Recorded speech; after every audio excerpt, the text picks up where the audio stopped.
the voters that today made me someone really, really, really special. Pedro gets into the Hall of Fame. The next step for us is gathering as much imagery as we can to help the sculptor, Mindy, get a sculpture of Pedro done. Selecting an image is the first step, working with the sculptor, seeing many, many revisions till we feel that this piece of art really resembles the player. You know, it's a daunting task to take, you know, a player who's had a 15, 20-year career and boil down everything they've done, both to quantify and qualify why this person is a Hall of Famer. You want to have an eye towards their style, what made them unique, what had them stand out. We spent a lot of time choosing our words carefully to explain why this player dominated, not only through numbers, but his style.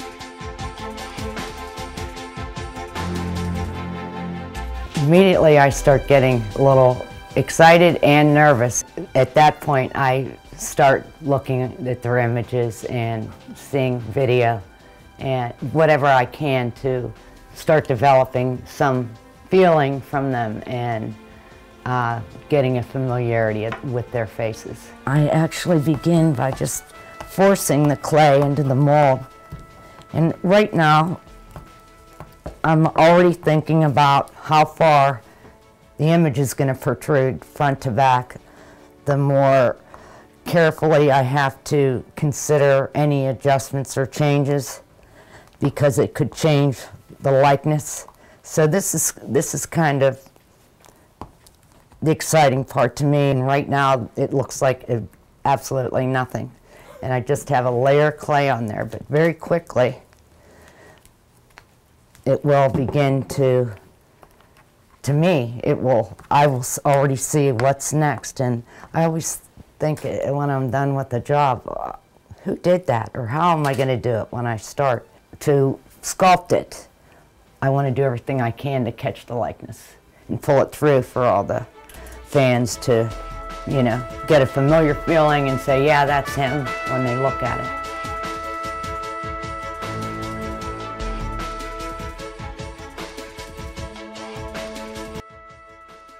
Our process is so old school that everything's done by hand. We lay them on a flat board and they're face up. And we put a frame around them, which is a half a flask. We fill it with virgin sand to cover all the face so we get all the detail. And then we fill the rest of the flask up with reclaimed sand. It's reused. What you saw the guy do then was when he walked on it, he was just compacting the sand down, and then he screeds it off to keep it level and keep it straight on the back side. And right now we're waiting for it to cure. They're going to roll the mold over, and then you'll see the back part of the pattern. What they're going to do is they're going to pull that pattern out of the sand, and you'll see a negative in the sand, negative impression of the pattern in there. We're going to put a piece of rubber that we cut to shape to those patterns, and we'll lay that in there. And that gives you what the thickness of the metal is going to be when it gets poured.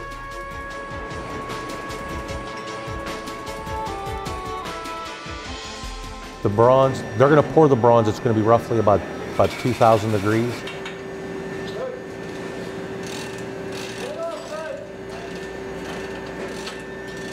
After they pour it, we could probably break the mold open in about 45 minutes. It'll still be probably a couple hundred degrees, but it's manageable that they could open up the mold.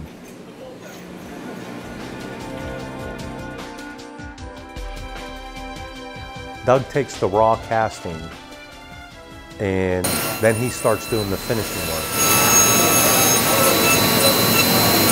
They clean it up for Mindy to come and do her detailed finishing touch.